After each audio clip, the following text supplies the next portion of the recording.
Қызыл, жасыл, сары түсті киіз үй, ішінде монша, джакузи. Қарт құрлықтың тұрғындары таңдаған киіз үйлер алыстан ақ көздің жауын алады. Ішіне кірсең шыққысыз, жанға жайлының бәрі бар. Мадлен әжей мына суреттегі киіз үйді жас кезінде бір журналдан көріп, осындай үйде тұрсам деп армандапты. Арманы зейнетке шыққанда орындалды. Қалалық өмірден, тас үйлерден әбден шаршап, былтыр осы мекенді сатып алып көштім. Қазір менің жұмағым киіз үй. Қыста жып-жылы, жазда салқын. Биік шаңыраққа қараған сайын еңсем көтеріліп, өмірге деген құлшынысым артады. Осындай баспананы ойлап тапқан дана халыққа алғысым шексіз.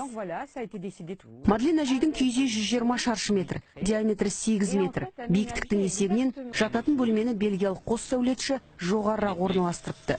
1,5 жыл бұрын Бьюрт компаниясын ашқан Стефан Мендиан тұтынушының талғамына сай қалаған киіз үйін тұрғызып береді. Алдымен өзіме бір киіз үй жасап, сонда тұрып көрдім. Қатты ұнап қалды. Сосын өзгелер тарапынан сұраныс көбейді. Серіктесім Ян екеуміз ғаламтордан ақпарат жинап, сызбасын сызып, бірте-бірте сатылымға шығара бастадық. Орталық Азияда жел қатты, бірақ жаңбыр көп жаумайды. Бізде керісінше күнде жаңбыр. Су тез ағып кету үшін сіздердікіне қарағанда біз киіз үйдің күмбезін көлбеу әрі биіктеу қылып жасаймыз.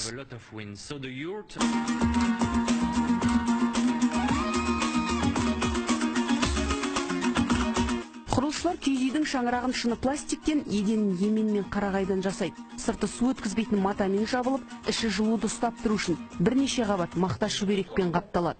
Жылу мен жарықты да жүргізіп беретін өздері. 50 шаршы метрлік киіз үйді 4-5 аптада жасаймыз. Оны құруға 4-6 күн кетеді. Біз еуропалық менталитетті өзгертіп, осы жобамызбен мейлінше көп адамның жүрегін жаулауға тырысудамыз. Себебі кірпіштен, тастан тұрғызылған үлкен баспаналар киіз үйге қарағанда электроэнергияны көп қажет етеді. Киіз үй экологиялық, экономикалық жағынан да тиімді.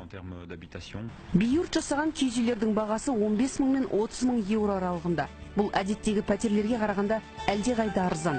Көшпенділер баспанасына сұраныстың артуының бір себебі осы. Бұдан бөлек экзотиканы аңсаған бай бағландар зәулім баспанасын сатып, киіз үйге көшіп жатыр. Тапсырысты дер кезінде орындауға тырысқан Ян мен Стефан алдағы уақытта киіз үйлерден құралған қонақ үй кешенін ашуды көздеп отыр. Тағы бір діттегендері орталық Азияға, Қазақстанға сапарлап, көшпенділердің нағыз баспанасын, тұрмыс тіршілігін өз көздерімен көру. Нұрсұлу Қасым, Бауыржан Өмірбек, Қазақстан ұлттық телеарнасы, Бельгия.